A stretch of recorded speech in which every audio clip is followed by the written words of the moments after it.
Hi everyone, welcome to part number 4 of the BMW M5 engine build, and today's video I'm gonna show you guys a little bit more of the process involved into finishing up the engine. We're gonna put the wiring harness, intercoolers, intake manifolds, engine brackets. We're gonna drop this engine into the subframe, and then we're gonna drop the whole thing into the car. We're actually gonna roll it into the car, connect all the wires, get all the looms sorted out, and my plan is to actually get the most that I can built onto the engine before we put it back in the car, because the axis is very restricted, everything is very tight. Now, I have to remember, we got two very important things to do before we start the engine. And the first of them is, we do have some coding that has to be done, because again, this car has a stage 2 tune on it, and I want to start fresh with the stock map. The owner said that he's bringing his laptop down, and we are going to code the stock map back onto the car.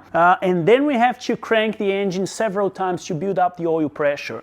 Why is that? Because the engine has just been reassembled, and all the oil galleries, all the passages have no oil in it. It's a very good idea. It's actually on the BMW manuals that you have to prime the engine several times. Actually, I think 3 times for 10 or 15 seconds each.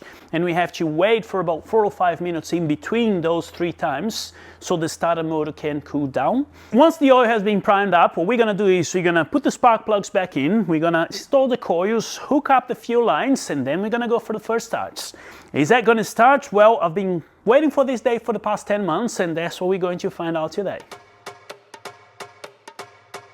Now, on the last video we closed the engine and installed the injectors along with the high pressure fuel pump.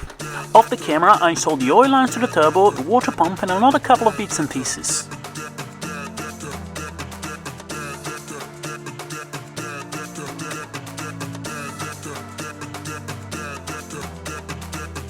The real challenge now is to remember what goes first, because even though I've done this a few times, it's not uncommon I have to remove a couple of parts in order to install some of the forgotten ones that should have gone in the back.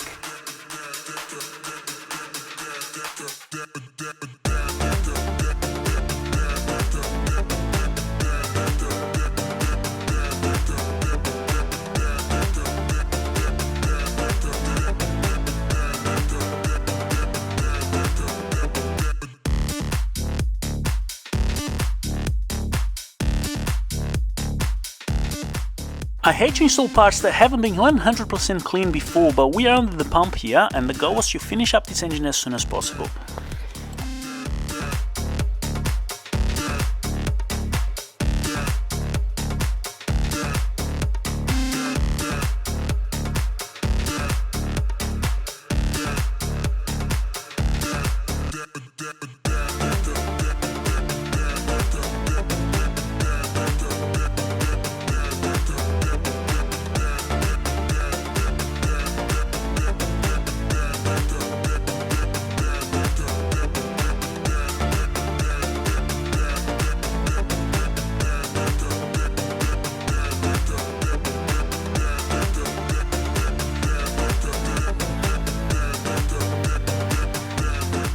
One thing that people ask me all the time is, how can I remember all the wires and plugs and everything? Well, I can tell you 2 things. First, I've done it a few times, and second, we're talking about BMW here. The quality of the wiring harness is excellent, and in fact it's quite intuitive. Most of the wires and plugs cannot be mixed up, and you have a very slim chance of actually plugging something in the wrong place.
Now it's transmission time. The DCT transmission on the F10 and 5 is much easier to install if compared to the previous S63 or even the newer one on the F90 M5. On a normal automatic transmission you have the torque converter and all the bolts holding onto the flex plates or the flywheel, and on the DCT that doesn't happen. So all you have to do is line up the main shafts, put the bolts in, and you're ready to move on.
With the engine full of oil and both ECUs connected, now it's time to get into the car and finish the coating. Both ECUs were reflashed. I cleared the engine adaptations and all previous fault codes. And this is where things start to go downhill.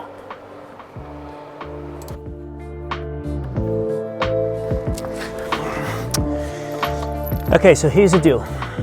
We've got the keys, the car's got a battery. I jump in, even if I put the key close to the ignition here or the place where I'm supposed to have the keys on, it's not a problem with the battery, with the key.